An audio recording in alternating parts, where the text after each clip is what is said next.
Aditu batzuen erranetan, nekazari giroko festa paganoetan dute jatorria inauteriek, eta mendez mende, garaiko testuingurura moldatu dira ospakizunak. Negutik udaberrirako bidean natura esnatzeko garaia zen inauteria. Antzinako erroman ospatzen ziren Saturnalia eta Lupercalia festekin lotzen dituzte zenbaitek inauteriak. Maskarak, agintarienganako kritikak, jana, edana eta sexua, gizarteko arauak iraultzeko egunak ziren. Bertze aditu batzuen ustez berriz, inauteriak ezin dira ulertu kristautasunaren eraginik gabe. Austerre egunaren baino lehenagoko egunetan pilatzen dira inauterietako ospakizun gehienak, tartean ostegun gizena. Jada galduta ditugun ohiturak badira ere, badakizue ostegun gizena bezain garrantzitsuak zirela horren aurreko biak ere? Bi ostegun lehenago, gizakunde egunez, gizonak emakumeak tentatzera ateratzen ziren, eta horren aurreko ostegunean berriz, emakunde eguna izaten zen. Eta egun horretan, noski, emakumeak irteten ziren, gizonak xaxatzera.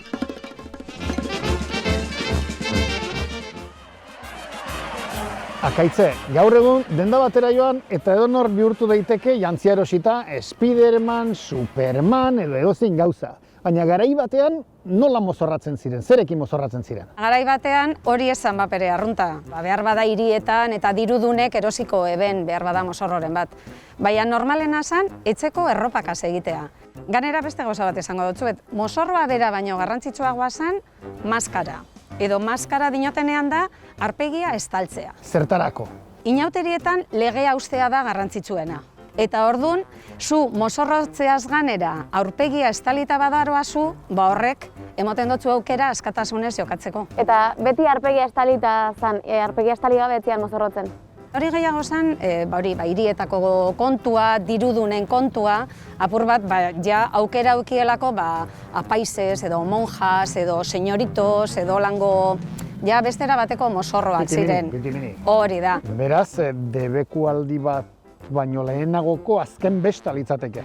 Hori da, garizumua da oso aldi tristea, serioa, zorrotz bete beharrekoa, ezin da musikarik entzun, ezin da dantzarik egin, ezin ziren eskondu garai horretan, eta justo inauteriak dire, sasoi horretan sartu aurretik, musika, festa, dantza, eta azkenean, edozer gauza egiteko aukera egoan.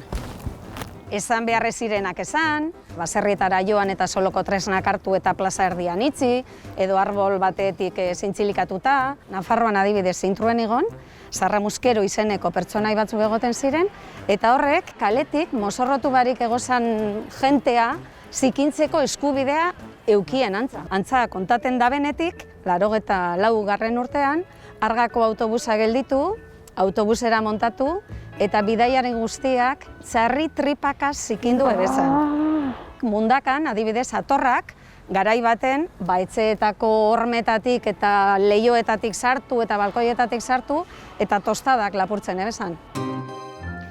Juan Antonio eta Mikel, inauteriak eta garizuma beti lotuta eduki ditugu, ez buruan, baina jatorrian zerikusirik baldaukate bat abertzearekin. 4. mendean hor, gutxi gora bera, Eliza sartu zen, baina inauteri ikaragarriztarragoa da.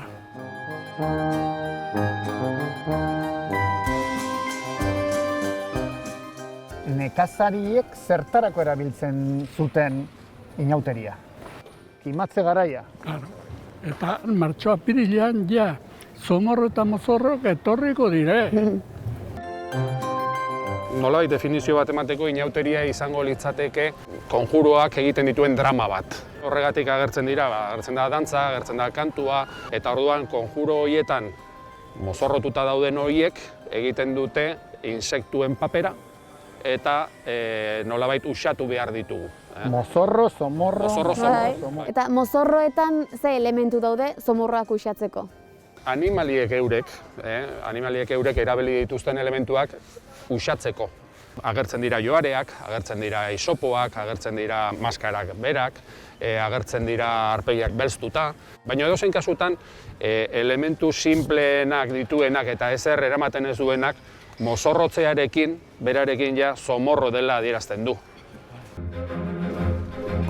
Lurrari eta nekazaritzari lotutako elementuak dituzte Euskal Herriko herri inauteriek.